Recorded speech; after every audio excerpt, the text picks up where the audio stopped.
자, 다시요. 87페이지 보시고 이제 칠판 보셔요. 오늘 내용은 법률행위의 대리인데,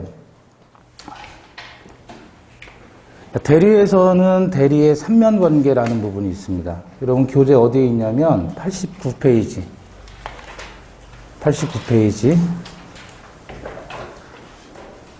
89페이지 펴보셔요. 거기 보면 박스 안에 그림 있죠. 대리에 있어서의 삼면관계. 그래서 거기 삼면관계는 크게 본인이라는 사람, 그 다음에 대리인이라는 사람, 상대방이라는 사람, 요 세 사람 사이의 관계를 우린 대리의 삼면관계라고 합니다. 또 다시 칠판 보시면 대리의 삼면관계는 일단 일면이 본인과 대리인 사이의 관계예요. 그걸 뭐라고 그래 표현해요? 대리권의 관계다 이렇게 얘기하고, 대리인과 상대방 사이의 관계, 이걸 대리행위라고 하고, 상대방과 본인 사이의 관계를 우리는 효과 귀속의 관계다 이렇게 세 가지로 표현을 합니다. 그래서 대리의 시작과 끝이 이거예요. 그런데 우리가 대리다라고 했을 때 대리의 개념을 일단 이해를 하셔야 돼요. 대리라고 했을 때 대리라는 말을 우리는 많이 쓰죠. 실제로. 그죠? 대리라는 말을 많이 쓰는데 주로 어떤 경우에 쓰나요? 요 들어가는 단어. 대리인 여기 있고, 우리가 흔히 쓰는 말 중에 네, 대리기사, 대리운전. 그죠? 또 뭐 있어요? 대리라는 말 쓰는 거 들어본 적 없어요? 예? 회사에서 직급이 대리라고 하잖아요. 그쵸? 그것도 대리. 또 대리운전, 직급으로서의 대리. 또 대리모라고 들어봤어요? 대리모. 뭐죠? 대신 애기 낳아주는 게야. 우리말로 씨바지게야. 그것도 대리라는 말을 쓰죠. 또 뭐 써요? 대리시험. 이런 말 쓰잖아요. 다 대리라는 말은 다 공통적으로 무슨 뜻이에요? 대신한다 그거예요. 대신한다. 그 대신하는 것을 우리는 대리라고 한다. 그게 얘기예요. 그죠? 그런데 대신한다라고 했을 때 요 대리라는 의미는 법률적인 의미로 들어오게 되면 대신하는 것인데, 문제는 뭐냐면 대신하는 거는 대리하고 사자라는 사람하고 또 달라요. 위치가. 그래서 대리라고 했을 때는 이 대리는 어디에 쓰는 거냐면 사실상은 법률행위에 사용되는 거예요. 그래서 우리 그 제목이 뭐가 나와 있냐면 87페이지에 87페이지에 제목이 뭐라고 나와 있어요? 법률행위의 대리다 그랬잖아요. 대리라는 말을 쓸 때는 법률행위에 어울려서 써야 되는 거예요. 그러면 이제 시험 보거나 대신 애기 놔주거나 이런 것들은 다 대신하지만 얘는 법률행위가 아니잖아요. 그죠? 그럴 때 엄밀히 말하면 그때는 대리라는 말을 써서는 안 되고 사자라는 용어를 써야 된다. 사자는 시킬사의 놈자자예요. 심부름꾼을 얘기하는 거예요. 대신해주는 사람은 심부름꾼이에요. 근데 대신해주는데 그것을 법률행위를 한다 그랬을 때 우리는 그것을 대리인이다 이렇게 얘기를 하는 거예요. 대리. 이해되시고 있어요? 대신할 수 있는데 대리다. 그러면 우리 회사라고 한번 해봐요. 회사. 회사는 법인이죠. 법인인 회사에서 A라고 하는 회사가 있단 말이에요. 회사 법인이에요. 사람이에요. 법인도 서류상의 사람. 그죠? 근데 그 회사를 운영하는 사람 중에 임원이라는 사람이 있고 직원이라는 사람이 있죠. 소위 임직원이라고 이야기를 하죠. 그죠? 임원은 어떤 사람이 임원이 되는 거예요? 회사의 중요 의사를 뭐 하죠? 결정할 수 있는 사람이죠. 직원은 의사결정하는 게 아니고 결정된 의사를 가지고 얘들은 그냥 집행만 하면 되는 거죠. 그럼 구체적으로 더 디테일하게 들어가면 어디까지는 직원이라고 보는 거예요? 일반적으로 부장까지는 직원이라고 보는 거예요. 그 밑에는 다 직원이에요. 여기까지는 직원. 여기까지는, 여기서부터는 뭐가 되는 거예요? 이사가 되죠. 그래서 뭐 재무이사다, 무슨 이사다 등등등 이렇게 이사라는 타이틀을 붙이면 이 사람들은 임원이 되는 거예요. 그죠? 군대에 가도 마찬가지예요. 군대에서 소위 스타, 별을 달았다. 이 사람들이 임원이 되는 거고, 예? 대령까지는 뭐가 되는 거예요? 직원이 되는 거예요. 차이점은 뭔데요? 이들은 의사결정을 단독적으로 할 수 있어요. 누구를 위해서? 본인을 위해서. 근데 이들은 의사결정을 단독적으로 해서는 안 되는 거죠. 이해되셔요? 한 조직이라고 했을 때도 마찬가지고 공무원의 직급도 마찬가지고 우리가 직급이라고 하잖아요. 직급. 소위 계급이라고 하잖아요. 이런 얘기를 왜 하냐면 대리라는 사람을 이 사람을 대리라고 하는 거예요. 스스로 의사결정을 할 수 있는 사람. 그죠? 근데 스스로 의사결정할 수는 없고 이미 결정된 의사를 단순히 집행한다. 그러면 이 사람들은 뭐라 그러는 거예요? 네, 사자다 이렇게 얘기를 하는 거예요. 이해되셨어요? 그러면 속칭 아주 쉽게 표현하면 대리인이 되는 사람은 직급이 높은 사람, 직급이 낮은 사람. 높은 사람이라고 하는 거예요. 회사에서 회사의 대리인이다라고 하면 경영진을 얘기하는 거예요. 직급이 높은 사람들. 직급이 낮은 사람, 사자라고 하는 사람은 뭐예요? 직급이 낮은 사람은 소위 법에서는 사자라고 표현한다. 이해되셨어요? 그러니까 단순히 심부름만 한다 그러면 걔는 뭐예요? 사자에 불과하고 심부름을 시키는 것만 하는 게 아니라 지가 알아서 스스로 의사결정해서 진행한다 그러면 이 사람을 우리는 뭐라고 하자? 대리인이라고 한다.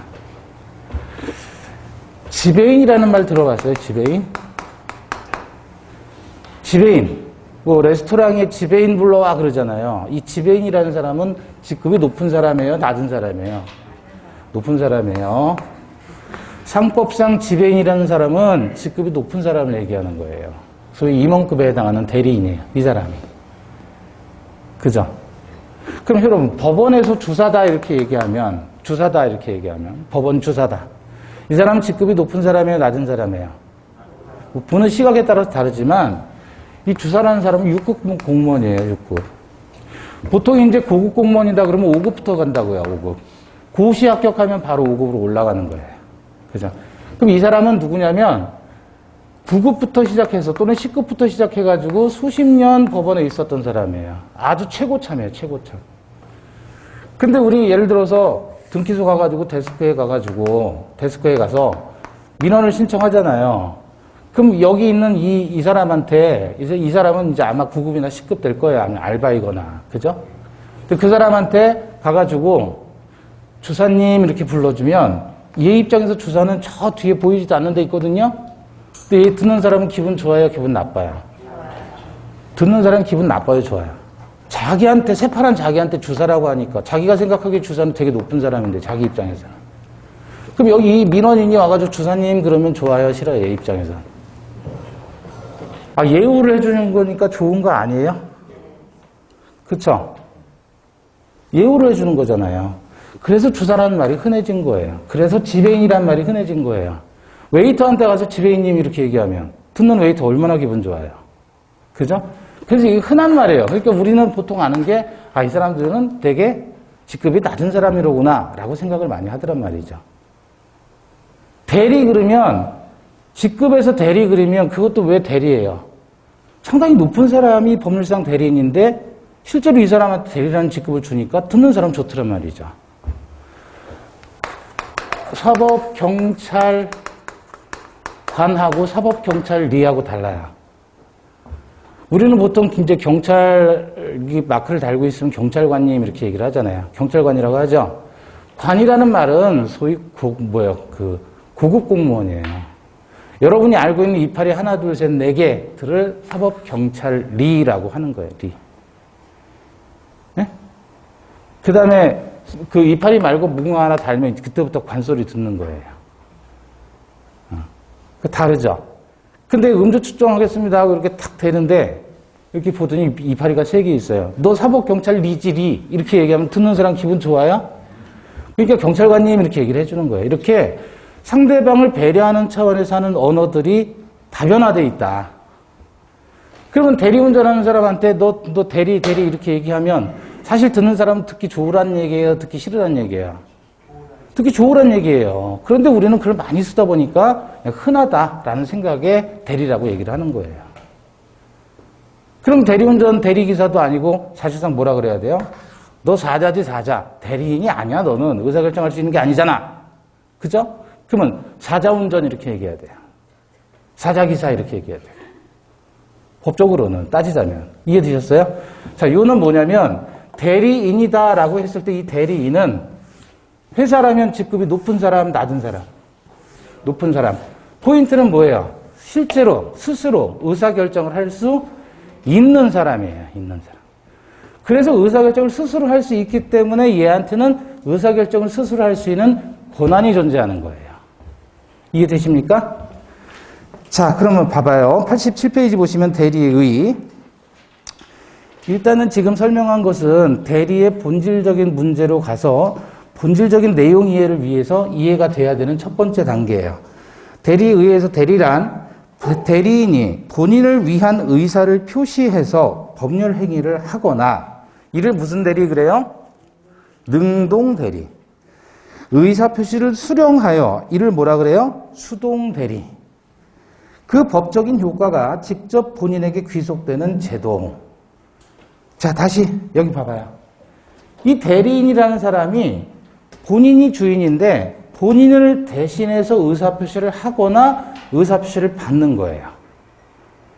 그러면 그에 대한 법적인 효과가 뭐겠어요? 법률 효과가. 권리 의무죠. 권리 의무가 본인에게 귀속되는 제도를 대리라고 한다. 자, 예컨대 갑이 자기 집을 을과 매매하고자 한다. 그럼 계약서의 매도인은 누구라고 써요? 갑. 매수인은 뭐라고 써요? 계약서에. 이렇게 쓴단 말이죠.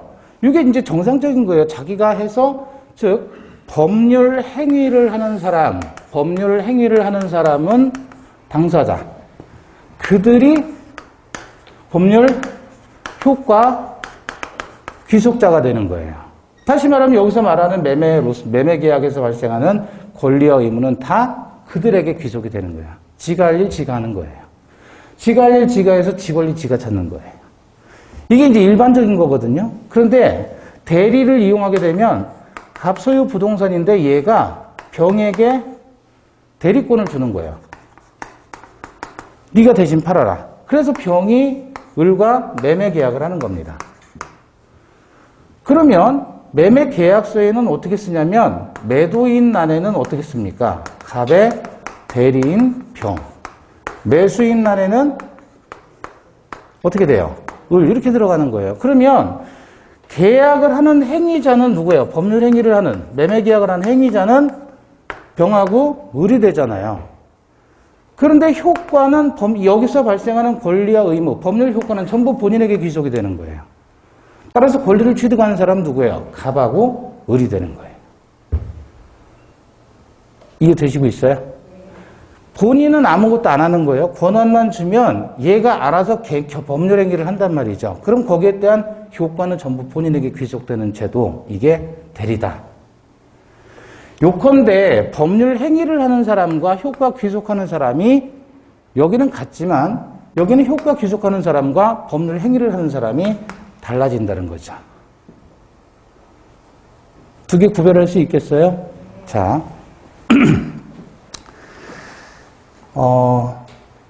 그 대리에 의해서 셋째 줄, 대리제도는 법률 행위에 있어서 실제 법률 행위를 하는 행위자와 그 효과 귀속 주체가 어떻게 된다? 분리된다. 느낌 이해하셨어요? 로마법 시대의 노예나 중세의 신탁도 일종의 대리라고 볼 수는 있지만 대리제도는 그럼 언제부터 시작이 됐냐면 근대 사회 발전 과정에서 거래관계의 복잡화와 거래 규모의 확대의 수반에서 등장한 제도이다.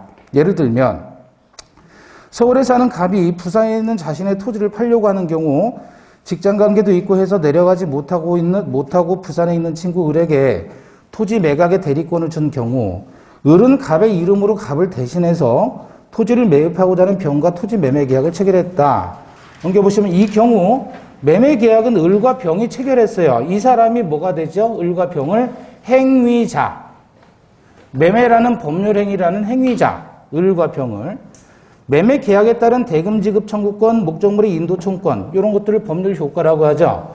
효과는 직접 갑과 병 사이에 발생한다.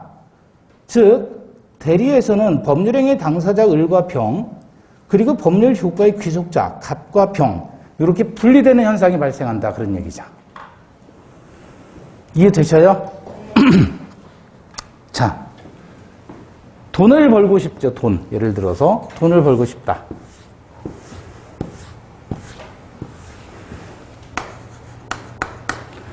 어떻게 돈을 벌 수 있어요? 일을 해야지 돈을 벌 거 아니에요. 그죠? 누가? 직접 일을 해야 돈을 벌 거 아니에요. 동의하세요? 이게 가장 기초적으로 돈을 벌 수 있는 수단이잖아요. 자본주의 사회에서 돈이라는 건 중요하니까. 그죠? 근데 이 단점이 있어요. 일을 해가지고 돈을 버는데 그 사람이 직접 일을 해서 돈 벌면 하루에 몇 시간 일해야 되나요? 아무리 많이 해도 24시간밖에 못 하잖아요. 그쵸? 동의하세요? 네. 근데 이렇게 하지 않고 나는 직접 일을 하지 않아요. 그래도 돈을 벌 수 있나요? 네. 어떻게? 나 대신 일할 수 있는 사람을 만들면 돼요. 그럼 얘네들이 일을 해가지고 거기에 따른 효과를 내가 받으면 되잖아요. 얘들이 일을 해서 나한테 갖다 바치고 나는 거기에 대해서 능력과 돈을 주면 되는 거 아니에요? 이 사람을 우리는 본인이라고 하는 거예요. 이게 뭐가 되는 거예요? 국민들이 열심히 일해가지고 국가는 세금만 뜯으면 되는 거예요. 대신 다리 놔주고 국방, 경찰 이런 것들 다 해주는 거예요. 이해되시죠? 어떤 게 돈을 더 많이 벌겠어요? 두 번째죠. 장사가 잘 되고 대박 터진 집이에요. 그러면 가서 일을 열심히 한단 말이에요. 그래도 하루 24시간 이상은 못하죠. 그쵸? 내가 식당을 내가지고. 그리고 몸이 힘들어요. 신경 쓸 거 많아요. 근데 그게 아니라 법인이 돼서 직원들을 부리면서 직원들이 열심히 일하게 하면 이들은 이 회사를 통해서 돈을 벌고 회사는 이들을 통해서 돈을 벌고. 그쵸? 이거는 무한대로 갈 수 있는 거 아니에요? 그래서 이러한 게 바로 대리라는 제도가 되는 거예요. 여기가 본인이 되는 것이고 대리인이 움직여서 돈을 벌게 되면 그 효과는 전부 본인이 갖겠다는 거예요. 요러한 경제 제재가 나온 게 언제다? 예? 자본주의가 극대화되는 시기. 언제? 간의 수공업에서 공장제 기계공부로 돌리는 거예요. 우리 집안 식구들끼리 모여가지고 여기서 막 만드는 게 아니고 그래 봐야 몇 명도 안 되고 그럴 바에는 공장 만들어서 기계로 다 돌려버리는 거예요. 사람은 관리직으로만 들어가면 돼요. 예? 그게 바로 뭐예요? 산업혁명이에요. 예전에 옷 만들려면 그냥 이렇게 바느질 해가지고 옷감 구해다가 이렇게 했는데 그게 아니라 그냥 옷감 갖다 밀어놓으면 기계가 막 찍어내는 거예요. 그죠? 그게 산업혁명이에요. 그러니까 단가도 엄청나게 싸지잖아요. 기계가 다 하니까. 그래서 간의 수공업에서 공장제 기계공업으로 넘어왔다. 그 시작이 목화였고 그게 산업혁명의 시작이에요. 그럼으로써 대리가 발달하게 된 거예요. 이해하셨죠? 네. 자, 그러면 대리의 사회적 작용 보시는데 88페이지. 대리의 사회적 작용 보시면 사적 자치가 확장된다, 사적 자치가 보충된다, 뭐 그런 건 그다지 중요한 게 아니고요. 대리가 인정되는 범위 보시면 4번입니다. 대리가 인정되는 범위 4번에서는 결론은 대리는 어디에 인정이 되냐면 법률 행위에 국한해서 인정이 된다. 그죠? 그러면 오른쪽 페이지에 양가로 3번 보시면 불법 행위나 사실 행위에 관해서는 대리가 적용되지 않는다 그랬잖아요. 불법 행위나 사실 행위에 대해서. 얘네들은 법률 행위가 아니니까. 그래서 우리가 공부하는 대리라는 파트는 법률 행위에 국한해서 적용이 됩니다. 자, 다시 이쪽 칠판으로 와보시면 그러면 제1면 관계에서 대리권의 관계에서는 어떤 게 발생하냐면 대리권이 발생하는 원인, 범위, 남용행위 대리권이 제한되고 소멸되는 경우. 대리행위와 관련해서는 현명주의, 어떻게 대리행위를 하느냐. 현명주의 대리인의 능력, 대리행위 하자, 복대리 내용이 나오고 상대방과 본인 사이의 관계에서는 효과 기속 관계로서 이제 권한이 있는 대리가 유권 대리, 권한 없는 대리가 무권 대리다. 이렇게 해서 대리 큰 틀이 이렇게 돼요. 대리권이라는 권한이 발생하고 사용되고 제한되면서 소멸하는 거예요. 권리의 발생, 변경, 소멸에 해당한다. 큰 틀이 목차가. 목차는 중요하지 않아요. 어떻게 이루어져 있는지 구조만 보시면 됩니다. 자, 대리권 문제를 가는데 여러분 페이지는 90페이지입니다. 90페이지. 제2절 그래서 대리권. 대리권은 누구와 누구 사이의 관계다? 예? 본인과 대리인 사이의 관계다. 이게 대리권의 문제예요. 그죠? 자, 거기서 보시면 대리권의 의의 나와 있는데 대리권이란 타인이 본인을 대신해서 법률 행위를 할 수 있는 법률상의 자격이나 지위를 말한다. 결국 대리권은 대신할 수 있는 권한을 얘기하죠. 그런데 이 권한이 권리하고는 다른 거예요. 그래서 그 밑에 보시면 권리, 권한, 권능의 구별 그랬죠. 권리는 말 그대로 우리 처음에 공부했잖아요. 일정한 이익을 얻을 수 있는 법률상의 힘을 권리라고 합니다. 근데 권한이라고 했을 때 권한은 뭐예요? 한자가 제한되어 있다 그런 얘기죠. 권리가 제한된 걸 우리는 뭐라 그래요? 권한이라고 한다. 쉽게 말하면 칠판 보세요. 권리라는 거는 이로울 리자잖아요. 내 거를 행사할 때는 권리라고 하는 거예요. 근데 남의 거를 행사할 때는 무한정 행사하는 게 아니라 대신하는 거잖아요. 그때는 제한되어 있다 그래서 뭐라고 표현해요? 권한이라고 한다. 권한. 한자는 제한되어 있단 말이에요. 권리가 제한되어 있다. 이거는 내 거를 하는 거예요? 남의 거를 행사하는 거예요? 남의 권리를 행사할 때 우리는 뭐라고 한다? 권한이라고 한다. 내 거를 행사할 때는 권리라 그러는 거예요. 자, 우리가 국회의원을 선거한다 그러면 우리는 무슨 권이라고 그래요? 선거권이라고 하잖아요. 그럼 내가 당선될 수 있는 권리도 있다. 그걸 뭐라 그래요? 네? 피선거권이라고 하죠. 그래서 우리 대한민국 국민은 선거권도 있고 피선거권도 있는 거예요. 그죠? 그래서 국회의원에 당선이 됐어요. 그럼 국회의원에는 면책특권이라는 게 있죠. 네? 네. 이건 국회의원이 가지고 있는 책임, 국회, 회기 중에 발생할 범죄 사실에 대해서 책임을 묻지 않겠다는 특권이 면책특권이에요. 불체포특권도 이런 것도 들어봤죠? 회기 중에 관련된 국회의 일에 대해서는 체포하지 않겠다는 게 불체포특권이란 말이에요. 권리, 권한. 네? 이건 권한이라고 하는 거예요. 대통령의 권리라는 말은 없는 거예요. 국회의원의 권리라는 말은 없는 거예요. 다 뭐라고 해야 돼요? 왜? 주권은 누구에게 있고? 국민에게 있고. 권리는 국민이 가지고 있는 거고 그 국민이 위임해서 국민의 권리를 대신 행사하는 것이니까 대통령의 권한, 대법원장의 권한, 국회의원의 권한이라고 하는 거예요. 국회의원의 권리 그러면 안 되는 거예요. 지도가 아닌데. 이해되셨어요? 그럼 대리인이 가지고 있는 것은 권리, 권한. 그렇죠. 권한이라고 해야죠. 본인 거를 대리인이 대신 행사하는 것이니까. 본인의 권리, 대리인은 권한. 아시겠죠? 네? 그 예전에 TV를 보는데 뉴스에서 아나운서가 나오더니 뭘 했냐면 우리 국민도 대통령과 국회의원을 뽑을 수 있는 권한이 있습니다. 이렇게 떠들고 있더란 말이에요. 무식한 놈이. 네? 아나운서가 되는 사람이. 그러면 안 되죠? 그 욕해야죠? 자, 그럼 대리권의 발생 원인인데, 자, 일단 대리권 보시면 발생 원인이에요. 칠판 보시고.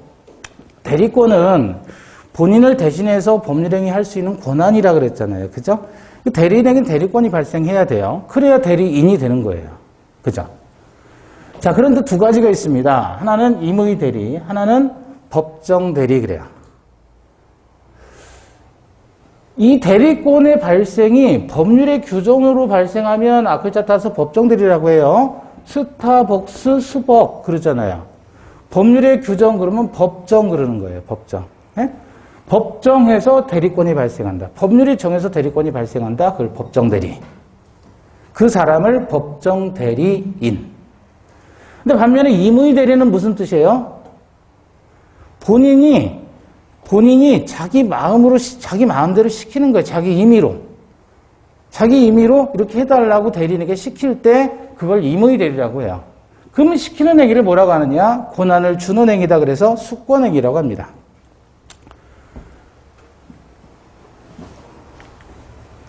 자, 뭐죠? 갈비집 사장님이에요. 갈비집 사장님. 갈사장. 이 사람은 주방장이에요. 주방장. 그럼 갈비집 운영하는 사장님과 이제 주방장 사이의 관계예요. 둘 사이에 무슨 계약을 하죠? 고용계약을 하는 거예요. 얘가 주방장이 일을 잘해주면 내가 월급 많이 줄게라고 둘이 고용계약을 하더란 말이에요. 그죠? 그런데 주방장이 일을 아주 열심히 하고 성실히 하더란 말이에요. 그럼 사장님이 보기에는 신뢰가 가잖아요. 그래서 그전에는 갈 사장님이 갈비집을 운영하려다 보니까 고기를 직접 사왔단 말이에요. 고깃집 사장하고 거래를 해서. 근데 고기에 대해서는 어쨌든 주방장이 자기보다 더 잘하는 것 같고 요리를 직접 할 테니까 그러면 앞으로 네가 고기를 사시오 라고 할 수 있나요? 신뢰가 가니까 네가 알아서 고기를 얼마치를 사든 무슨 고기를 사든 돼지고기든 소고기든 알아서 사라 라고 권한을 주는 거예요. 그랬을 때 이 고용계약을 뭐라고 하냐면 우리는 원인된 법률관계 내지는 기초적 내부관계라고 어렵게 표현해요. 고기사라는 것을 뭐라 그래요? 수권행위라고 해요. 자, 이렇게 쓰는 숫자도 있고 이렇게 쓰는 숫자도 있어요. 하나는 준다라는 뜻의 수고, 하나는 받는다라는 뜻의 수예요. 요건 뭐죠? 요거는 둘이 수라고 읽는데 얘도 수고 얘도 수예요. 근데 얘는 줄 수, 얘는 받을 수 그래요. 왜냐하면 요것도 손이고 요것도 손이거든요. 두 손으로 뭐 하는 거죠? 두 손으로 받는 거예요. 그럼 손 두 개가 있잖아요. 요것도 손이에요. 손이 나왔어요. 그럼 받는 손이 있으면 주는 손도 있을 거 아니에요. 줄 수, 받을 수. 그러면 수권행위다라고 했을 때 수권행위는 주는 거예요? 권한을 주는 거예요? 권한을 받는 거예요? 주는 거예요, 주는 거. 누가?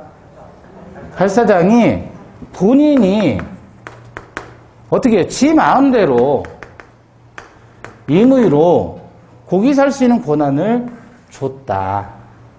그게 뭐예요? 고기사라고 하는 거예요. 그런 걸 뭐라 그래요? 임의 대리다 이렇게 표현하는 거예요. 이해되시죠? 그러면 이 고기사라고 해서 얘가 고기사라고 했을 때가 얘 주방장이 고기 살 수 있는 권한이 발생했죠? 왜 발생했어요? 여기. 수권행위를 통해서 대리권이 발생했어요. 고기 살 수 있는 대리권이 발생한 원인이 되는 법률관계가 바로 고용계약이다 그거죠. 고용계약을 해서 신뢰가 가니까 주방장한테 고기 살 수 있는 권한을 줬죠. 그럼 얘가 원인이고 얘가 결과가 되는 거 아니에요. 대리권을 주게 된 원인이 되는 법률관계는 고용계약이다. 수권행위는 고기사라고 하는 걸 수권행위라고 한다. 이해되십니까? 자, 그러면 91페이지 보시면 임의 대리권 그래서 91페이지 임의 대리권 수권행위의 독자성이다라고 하는 건 별거 아니에요. 원인된 법률관계와 수권행위는 지금 구별이 됩니까? 안 됩니까? 되죠? 고용계약에서 신뢰가 발생했으니까 대리권을 준 거 아니에요. 그럼 얘는 별개다. 그걸 독자성이라고 표현하는 겁니다. 자, 동그라미 2번 보시면 수권행위 성질과 방식 그랬어요. 자, 고기사 그랬죠? 여기 봐봐요. 갈사장이 고기사, 앞으로는 네가 고기사라 했단 말이에요. 일방적으로 했어요. 상대방의 동의를 받았어요. 일방적으로, 사장님이 일방적으로 하는 거지 무슨 동의를 받아요. 그죠? 따라서 일방적으로 하는 것이니까 얘는 단독행위다, 계약이다. 상대방이 있어요, 없어요?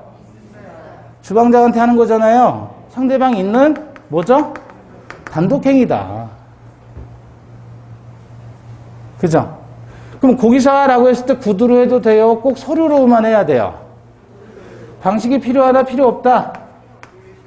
방식이 필요 없습니다. 불효식 행위에 해당하는 거예요.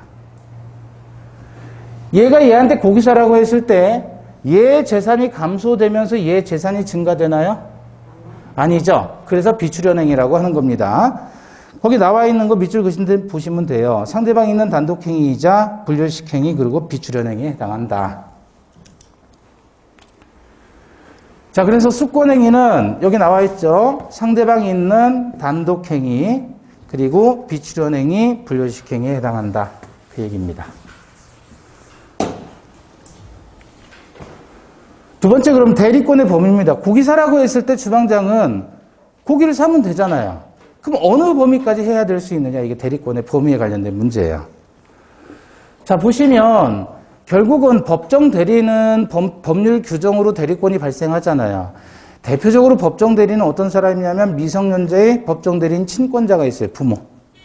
부모는 아이들의 대리권을 어디까지 행사할 수 있느냐? 그건 법률에 규정이 돼 있는 거예요. 따라서 법을 해석하면 되는 것이고, 문제는 이제 임의 대리권의 범위인데 결국 임의 대리는 수권행위에 따라서 대리권이 발생하는 거잖아요.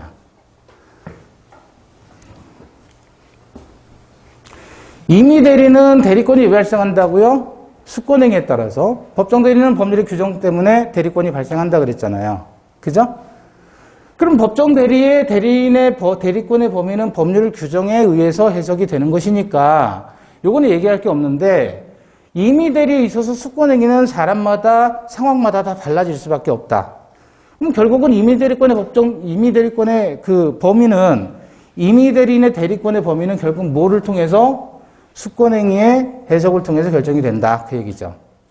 그럼 예컨대 본인이 대리인에게 매매계약 체결을 하라, 네가 매매를 하라 라고 대리권을 줬으면 이 대리인은 어디까지 매매계약을 할 수 있는 권한이 있겠느냐 그거예요. 중도금이나 잔금을 수령해도 되는 건가요? 제가 여러분에게 내 부동산을 팔아주세요 라고 대리권을 줬단 말이에요. 그럼 여러분이 중도금이나 잔금을 받아서 저한테 주면 안 돼요? 돼요? 그건 가능한 거잖아요. 계약 체결 이행을 위한 것이니까 얘네들은 가능합니다. 이건 포함되어 있다고 봐요.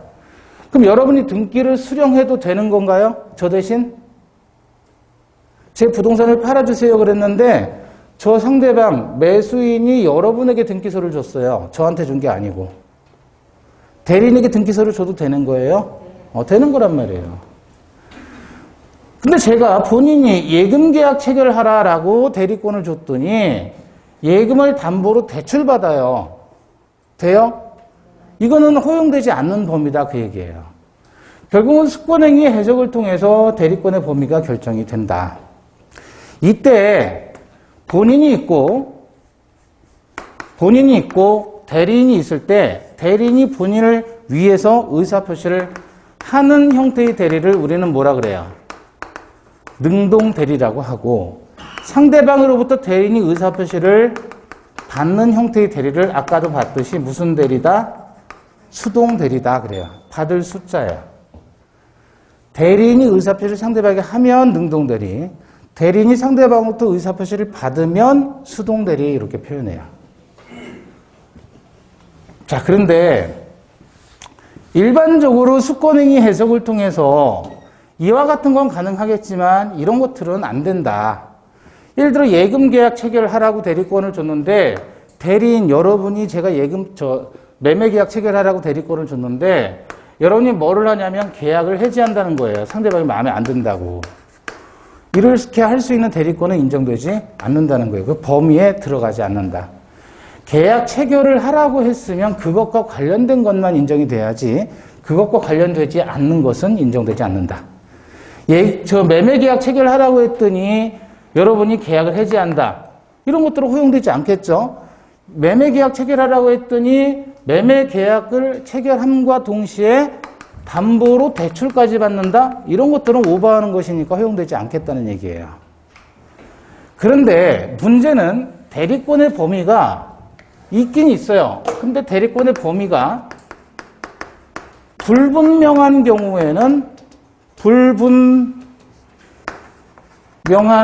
경우에는 어떻게 되겠느냐 그거죠. 대리권이 있긴 있는데 명확하지가 않아요. 어디까지 해야 되는지, 어떤 것은 해야지 않아야 되는지. 그랬을 때 바로 92페이지에 보충 규정으로 118조가 나오게 됩니다. 118조에 보시면 권한을 정하지 아니한 대리인은 다음 각 호의 행위만을 할 수 있다. 제1호 보존행위. 제2호 대리의 목적인 물건이나 권리의 정지를 표현하지 아니하는 범위 내에서 이용 또는 개량하는 행위. 그래서 보충 규정으로서 118조가 적용이 되는데 그 행위를 우리는 오른쪽에 표로 정리해 놨어요. 자, 먼저 118조의 내용을 정리해 보면 보존행위, 재산의 가치를 유지 보존하는 데 필요한 일체의 행위가 보존행위다. 예를 들면 주택의 수선, 소멸시효 중단, 미등기 부동산 등기, 부패하기 쉬운 물건 매각, 기한이 도래한 채무 변제, 채권 추심 그랬죠. 자, 채권의 추심 그랬을 때 추심은 무슨 뜻이에요? 받아내는 걸 추심이라 그래요. 우리 신용정보회사 많이 들어봤잖아요. 저 TV에서 광고하는 거. 그 신용정보회사가 무슨 회사냐면 채권 추심업체예요. 채권 추심업체. 구체적으로 디테일하게 얘기하면 왜 그 업계들이 돈 받아내려고 사채 그 채권자들이 가가지고 채무자 집에 가서 막 깽판 놓고 뭐 자해하고 하면서 돈 받아내는 것들 있잖아요. 그런 것들을 채권 추심이라고 하는 거예요. 근데 그건 드라마나 영화에서 그런 것이고 지금은 있는지 모르겠지만 적법한 채권 추심 업체들이 바로 고려신용정보 뭐 이런 데 있잖아요. 걔들은 채권 추심 업체예요. 채권 추심한다는 말은 무슨 뜻이에요? 돈을 받아낸다. 자, 관리행위는 이용행위나 개량행위를 합쳐서 관리행위라고 합니다. 관리행위는 뭐라고요? 이용 및 개량하는 행위. 그럼 이용하는 행위는 반대로 생각해 보시면 돼요. 이용 안 하는 행위가 아닌 거예요. 내비두는 것보다는 사용하는 게 낫잖아요. 그죠? 개량은 뭐냐면 사용하는 상태를 보다 더 나은 상태로 낫게 해주는 게 개량이에요. 자, 예를 들어서 이용한다. 물건 가만히 있는 거를 가지고 빈 공실인데 임대를 해준다. 공짜로 돈을 빌려줬어요. 무이자로. 근데 이자를 받아요. 그러면 돈을 빌려줬을 때, 공짜로 빌려줬을 때보다 이자를 받으면 조금 나은 상태가 되는 거죠. 이용해서 더 나은 상태로 이용해지는 걸 개량이라고 표현하는 거예요. 그러면 결국은 여기 봐봐요. 보존행위를 한다라는 것은 그 물건의 가치를 유지시키는 게 보존이고 이용 및 개량행위를 한다. 이것을 관리행위라고 하는데 얘는 그 상태를 높이는 거예요. 가치를 유지시키면 보존이고 가치를 증가시키면 관리가 되는 거예요. 이해되시나요?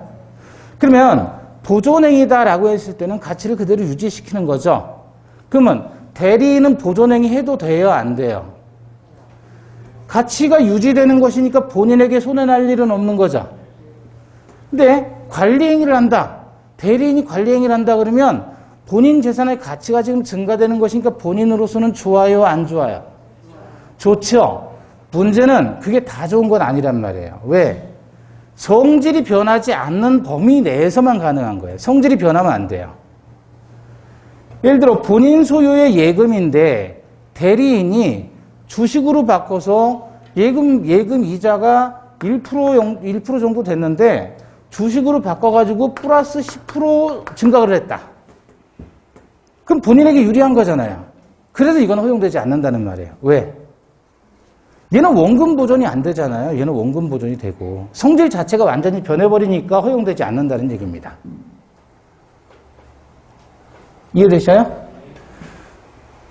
자, 논이 비싸요? 밭이 비싸요?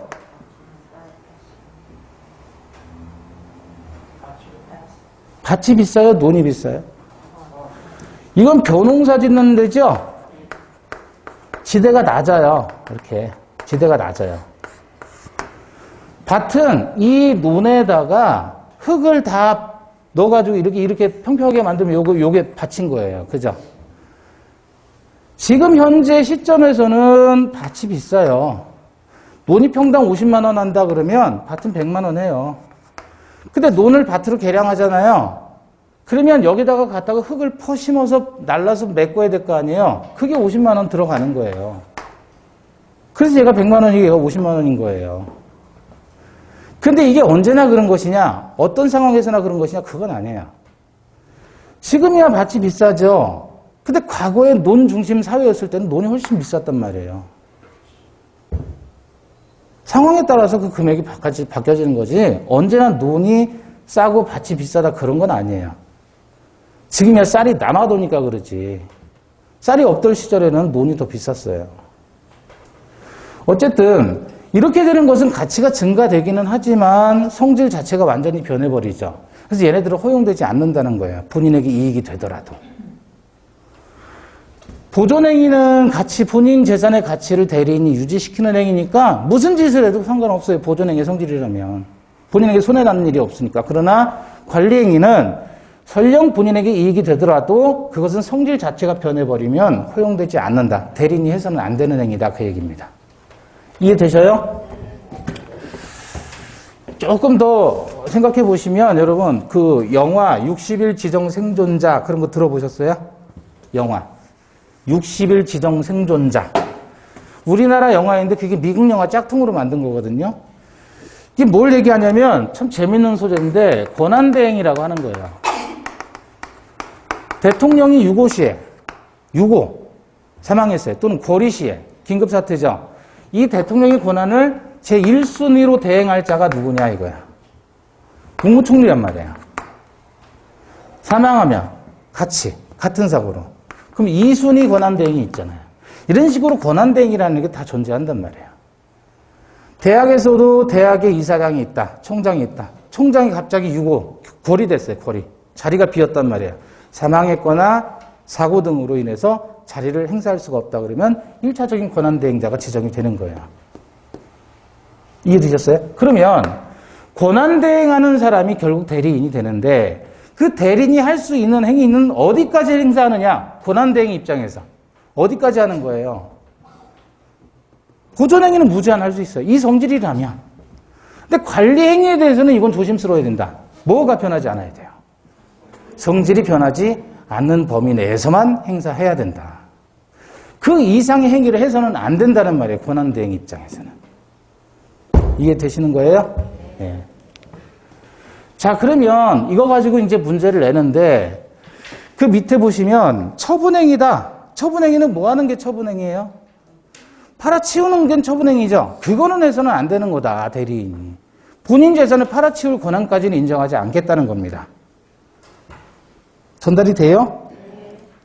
자, 그럼 팔아치우는 게 어디까지가 팔아치우는 거라고 하냐면 법에서는 설정 들어가면 전부 처분행위라고 봐요.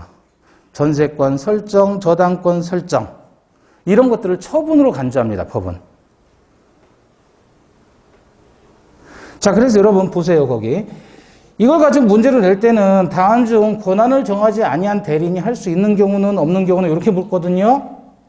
근데 구체적인 예에서 보시면 보존행위에서 세 번째 예를 보시면 네 번째 예, 부패하기 쉬운 물건의 매각이라고 했잖아요. 이게 무슨 행위에 해당한다? 보존행위다. 부패하기 쉬운 물건. 내비두면 다 부패해서 썩어서 버려야 되죠. 그러니까 그것을 매각해서 돈으로 바꿔 현금으로 바꿔서 환가하면 가치가 유지되니까 얘는 처분행위가 아니라 보존행위라는 거 주의하시고. 자, 그럼 다 되는 겁니다. 다 되는 건데 우리 안 되는 것만 한번 생각해 보시죠. 관리행위 보시면 구체적인 예해서 물건의 임대 금전은 이자부로 되어 이자 없는 채권은 이자부로 되어 사용대차로 임대차로 전환한다. 이거 다 된단 말이에요. 그럼 안 되는 건 뭐예요? 오른쪽에 기억, 논, 밭, 예금, 주식이에요. 논, 밭, 예금, 주식. 논, 밭, 예금, 주식. 그리고 처분행위는 안 된다 그랬잖아요. 그 처분행위로서 첫 번째 나와 있는 게 뭐예요? 전세권이나 저당권의 설정. 자, 그럼 우리 정리해요. 결국 권한이 명확하지 않은 대리인이 할 수 없는 건 뭐냐? 논밭, 예금, 주식, 처분행위. 처분행위는 뭐가 있다? 설정. 그 다음에 이제 소유권 이전 이런 것들이 들어가면 되겠죠. 요거는 안 되는 거예요. 이거 외에 나머지는 다 된다. 이렇게 해서 문제를 푸실 수 있어야 되겠다.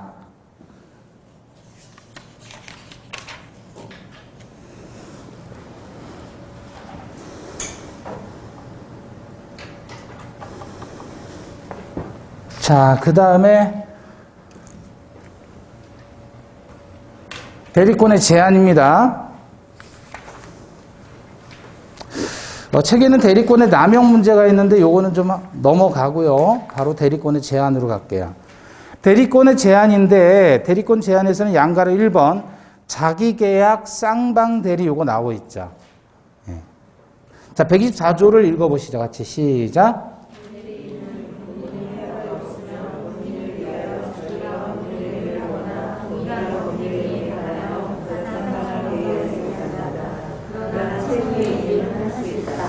자, 거기서 본인을 위하여 자기와 법률 행위를 하거나 밑줄. 본인을 위하여 자기와 법률 행위를 하거나 그거 밑줄. 자, 칠판 보시고 그것을 뭐라고 하냐면 뭐라 그래요? 자기 계약 그래요. 여기 봐봐요. 자기 계약을 법전에서 뭐라고 표현했죠? 본인을 위하여 자기와 법률 행위를 하거나 그랬잖아요. 그리고 자기 계약은 다시 본인을 위하여 자기와 법률행위 하는 것. 이게 자기계약이란 말이에요. 무슨 말이에요? A 법인이 있고요. 이 법인이 매수인이에요. 매수인. 갑이라는 사람이 매도인이에요. 그런데 갑이라는 사람이 매도인인데 같은 사람이 법인의 대표자가 되는 거예요. 이 사람이 돈을 주고 매도인 소유의 그림을 삽니다. 요걸 뭐라 그래요? 자기계약 그래요. 법전에서 뭐라 그랬죠? 컨닝해보고. 본인을 위하여 자기와 법률행위를 하는 거라 그랬죠? 여기서 자기는 누구냐면 여기서 법전에서 말하는 자기는 갑이에요. 갑. 근데 얘는 뭐죠? 그림 매도인이죠? 그림을 파는 거죠? 그럼 그림을 누가 사요? 법인이 사요. 매수인은 법인이에요. 근데 지가 그 법인의 대표자인 거예요. 네? 본인을 위하여 자기와 법률행위를 한다는 말이에요. 이게 무슨 말이냐면 제가 사진을 찍어요. 사진을. 그래서 한 장에 1억씩 팔아요. 이 법인한테. 근데 제가 이 법인의 대표자인 거예요. 무슨 말인지 이해됐죠? 그럼 제가 법인에 팔고 법인은 저한테 사진 한 장당 1억씩 저한테 사진 대가로 주는 거예요. 네? 이걸 뭐라고 한다고요? 자, 계약의 당사자가 매매 계약서 했을 때 매도인은 갑이죠. 근데 매수인은 누구예요? 법인이란 말이에요. 법인. A 법인. 근데 이 사람이 한쪽을 대리하는 거예요. 그럼 지가 팔고 지가 사는 거잖아요. 사실상. 그죠? 지 혼자 다 하는 거죠? 법인이라는 사람은 사람이 아닌 거잖아요. 이 사람은. 법적으로 서류상 사람일 뿐이지 이 법인은 육체를 가지고서 사인하는 사람이 아니란 말이에요. 서류상의 사람이에요. 그 서류상의 사람을 갑이 대신하는 거란 말이에요. 그럼 결국 지가 팔고 지가 산다. 이걸 뭐라고 하자? 자기계약. 법전에서 뭐라고 표현했죠? 본인을 위하여 자기와 법률행위를 하는 것. 본인을 위해서 자기와 법률행위를 하는 것. 이걸 뭐라 그래요? 자기계약이다. 이렇게 하면 된다, 안 된다. 그래서 이때는 대리권이 제한된다라고 표현하는 거야. 이렇게 하지 말라고. 자, 두 번째는 쌍방대리예요. 봐봐요. 갑이 매도인이고 우리 매수인인데 A라는 사람이 매도인의 대리인도 되고 매수인의 대리인도 되는 거야. 양쪽의 대리인인 거예요. 양쪽의 대리인. 계약서를 보면 매도인 갑의 대리인 A, 매수인 을의 대리인 A. 그러니까 A라는 놈이 양쪽을 다 대리하는 거잖아요. 지금. 그 양쪽을 다 대리하니까 뭐라 그래요? 쌍방대리. 그럼 이거는 갑이라는 놈이 한쪽은 대리인이고 한쪽은 지 자신이잖아요. 이걸 뭐라 그래요? 자기계약. 이렇게 자기계약과 쌍방대리는 원칙적으로 허용이 될까요? 금지될까요? 네? 금지된단 말이에요. 왜 금지되겠어요? 왜? 이렇게 하면 양촉인 본인을 위해서 대리행위 하는 거예요? 아니면 지 자신을 위해서 대리행위를 하는 거예요? 지 자신을 위해서. 구조 자체가 본인의 이익을 해롭게 하는 구조이기 때문에 그래요. 구조가.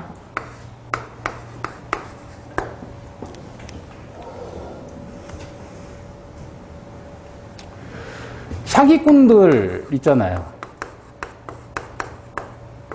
그럼 말을 잘할까요? 말을 못할까요? 잘하겠죠, 사기꾼들은. 근데 사기꾼들이 어디서 들통나는지 알아요? 여기서 들통이 나요. 그렇게 말하는 사람들 치고 자기 인생 살아온 궤적을 쭉 살펴보면 들통이 나 있게 돼 있어요. 그 사람의 말을 믿는 게 아니고 그 사람의 했던 행동들을 보고 말하고 대비시켜보면 100% 얘는 사기인지 아닌지 알 수가 있죠. 이해되셔요? 네. 말은 정말 근사하게 잘해요. 핑계도 잘 되는데 과연 그 사람이 한 말대로 그 사람이 살아왔던 것인가를 찾아보면 답이 나온다. 구조 자체가 바뀌지는 않으니까. 저는 그렇게 판단을 많이 해요. 왜? 여기서 그래요. 여기서. 그 사람이 어떻게 말을 하든지 간에 결국은 구조 자체가 이건 자기를 위해서 대리행위 양자를 이용할 수밖에 없는 구조잖아요. 이것도 마찬가지 지를 위해서 A 법인이라는 것을 이용하는 것밖에 안 되는 구조잖아요. 구조 자체가. 이 사람이 아무리 양심적일지라도 구조 자체가 지금 얘가 양심적으로 할 수 있는 구조가 아니기 때문에 이거는 본인의 이익을 해롭게 한다는 측면에서 대리권이 있어도 행사하지 못한다라고 얘기를 하는 거예요. 그 대표적인 게 자기계약과 쌍방대리입니다.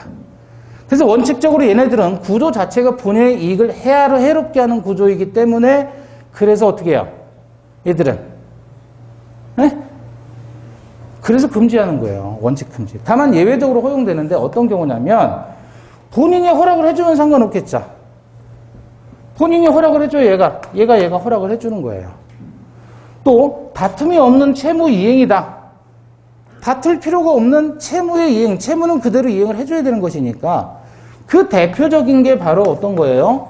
등기 신청하는 사항이에요. 매매계약을 체결했으면 등기는 당연히 해줘야 되는 것이고 이건 다툼이 없잖아요. 그죠? 그러니까 이런 경우라면 자기계약이나 쌍방대리가 허용이 된단 말이야. 예외적으로. 그래서 이 사람이 누가 되는 거냐면 법무사가 그렇다. 그래서 법무사는 매도인, 매수인 양측을 다 쌍방대리해도 상관없다는 얘기죠. 왜? 다툼이 없는 채무 이행하는 것이니까. 그죠? 법무사가 뭐 하는 사람인지 아시죠? 등기신청 대행하는 사람이잖아요. 등기해주는 거야. 이건 이 사람들의 이해관계가 얽힌 게 아니잖아요. 어차피 해야 될 거고. 채무는 이행을 당연히 해야 되는 것인데 다툴 게 없잖아요. 그러니까 등기신청행위는 자기계약이나 쌍방대리 해도 된다, 안 된다? 된다. 예를 들어 등기신청인데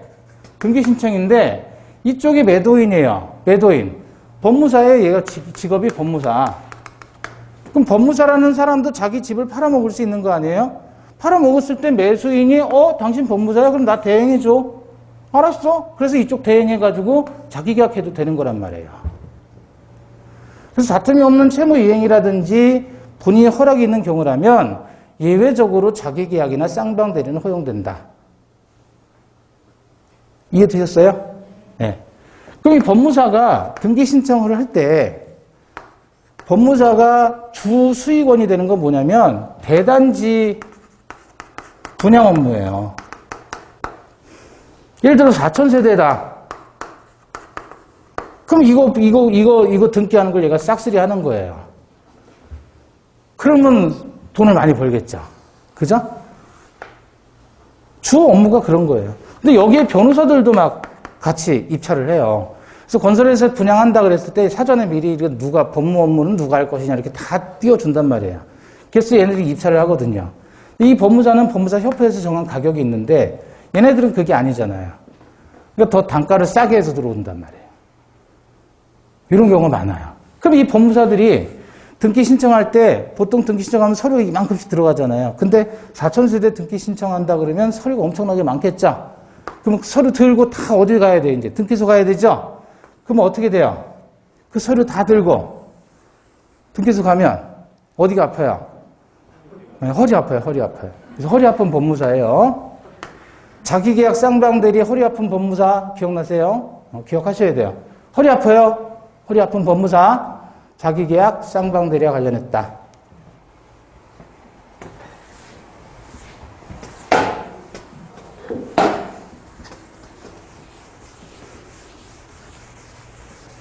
처음에는 좀 낯설어도 자꾸 듣다 보면 익숙해집니다. 자, 그 다음에 공동대리인데 119조에 보면 대리인이 수인이다. 그 말은 무슨 말이죠? 대리인이 여러 명이에요. 여러 명. 그걸 수인 그래요. 수인. 대리인이 여러 명일 때 원칙은 뭐죠? 각자가 본인을 대리합니다. 그러나 법률 또는 수권행위에 다른 정황이 있는 때에는 그러하지 아니하다 그랬죠.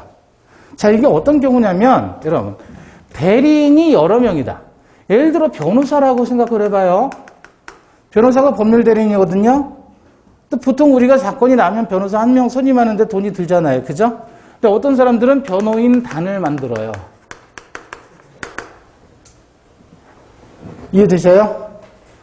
예컨대 모 경제계 재계 회장이죠. 회장인 이모 회장이 이제 사건이 발생했을 때 변호인 단을 구성하는데